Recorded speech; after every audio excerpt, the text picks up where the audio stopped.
जादुई पत्थर।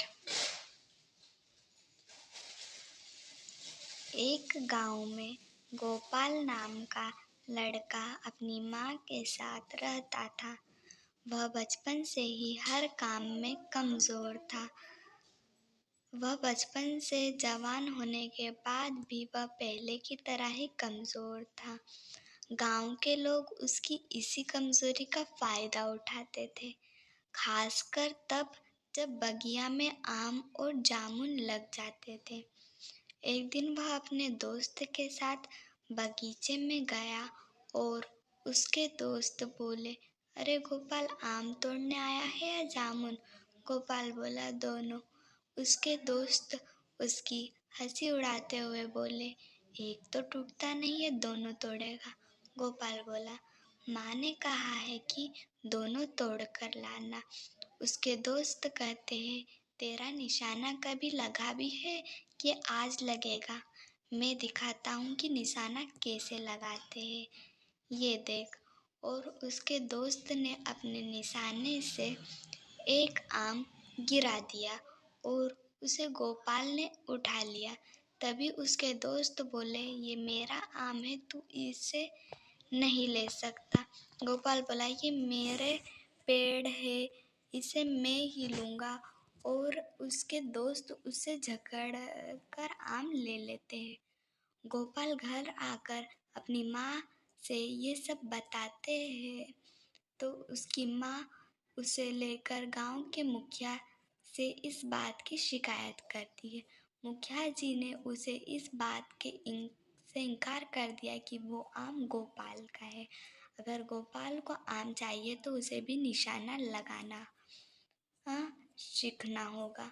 गोपाल की माँ गुस्सा होकर वहाँ से चली आई और गोपाल अपने में को पुकारता रहा कि सुनो माँ, अब क्या सुनो, इतना क्या काम सुनो, तेरी वजह से कहा नहीं सुनना, जाकर बगिया में निशाने लगाना सीख। माँ गुस्से से वहाँ से चली जाती है और गोपाल माँ द्वारा फेंकी हुई लकड़ी लेकर गांव की बगिया की ओर चला जाता है, यह सोचते हुए कि ये कमबख्त मेरा निशाना क्यों नहीं लगता। रास्ते में उसे एक बाबा मिलते हैं तो वह देखता है कि बाबा के सर पर एक सांप है, तो वह अपने निशाने से सांप को गिरा देता है और बाबा से कहता है कि बाबा, यह सांप आपके सर पे था, इसलिए मैंने इसे गिरा दिया। इस पर बाबा कहते हैं, तुमने बड़ी ही अचूक निशाने से मारा है। गोपाल बोला, इसी निशाने से तो मैं परेशान हूँ। बचपन से लेकर आज तक मेरा निशाना कहीं नहीं लगा पाता नहीं, यहाँ कैसे लग गया? मेरे गांव के लोग मेरे बगिया से आम तोड़ ले जाते हैं, मैं नहीं तोड़ पाता हूँ क्योंकि मेरा निशाना नहीं लगता। और शिकायत करने पर मेरी माँ को वो भला बुरा सुनाते हैं। बाबा बोलो, तुमने मेरी जान बचाई है, इसलिए मेरी नज़र में तुम ही दुनिया के सबसे बड़े निशानेबाज हो। लोगों की नज़र में निशानेबाज बनने के लिए लो, इस पत्थर से निशाना लगाओ। गोपाल कहता है कि बाबा, इतनी बड़ी लकड़ी से निशाना नहीं लगता तो इतने छोटे से पत्थर से क्या निशाना लगेगा? बाबा बोले, ये आम पत्थर नहीं है बेटा, ये जादुई पत्थर है। इसे तुम जिस पर चाहोगे यह उसी पर जेक लगेगा, फिर वो चाहे दुनिया के किसी भी कोने में न छुपा हो। फिर वह गोपाल पत्थर लेकर आम के बगीचे में जाता है और कहता है कि सारे आम गिर जाए, यह कर पत्थर फेंकता है और सारे आम गिर जाते हैं। वो सारे आम और जामुन लेकर आ रहा होता है, तभी उसे रास्ते में वो सारे आवारा लड़के उसे घेर लेते हैं और कहते हैं, क्यों बे, ये हमारे तोड़े हुए आम बिनकर ला रहा है? गोपाल कहता, नहीं, मैंने खुद ने ही ये आम तोड़े हैं। उनको इस बात का विश्वास नहीं होता। और वो उसे फिर से निशाना लगाने को कहते हैं। गोपाल गुस्से में आकर उन तीनों पर पत्थर से निशाना लगाकर उनका सर तोड़ देता है। वो भाग जाता है और वहाँ सारे आम और जामुन अपनी माँ को देता है। तो उसकी माँ को यकीन नहीं आता। तभी मुखिया जी कुछ लठेतों को लेकर वहाँ आ जाते हैं और गोपाल को मारने का आदेश देते हैं। तभी गोपाल की माँ कहती है, अरे रुको, क्या किया है मेरे बेटे ने?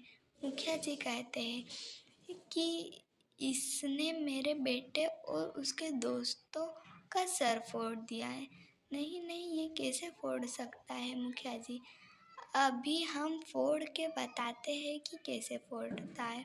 उसकी माँ उनसे माफ़ी मांगती, छोड़ दो मेरे बेटे को मुखिया जी, लटे तो देख क्या रहे हो, इसका भी सर फोड़ दो।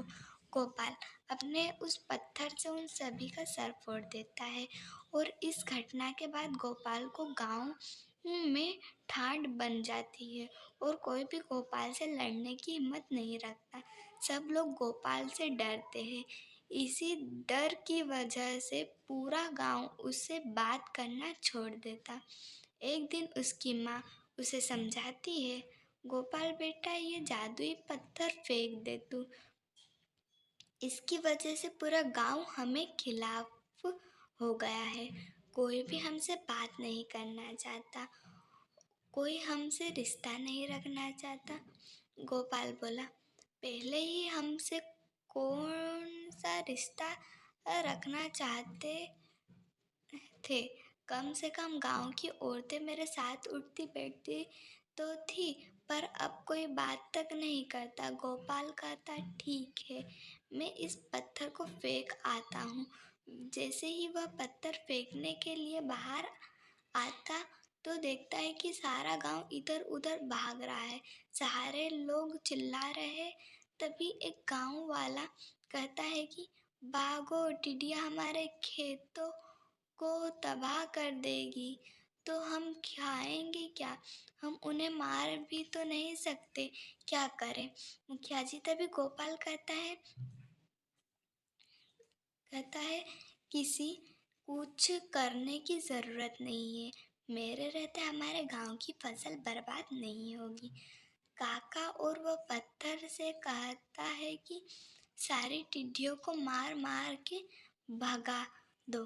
इस तरह उस टिड्डियों से गोपाल गांव की सारी फसल बचा लेता है और सभी लोग गोपाल पर बहुत खुश होते हैं और मुखिया जी गोपाल को गांव के जवानों का मुखिया घोषित कर देता है और सभी लोग उसके साथ प्रेम से रहने लगते हैं।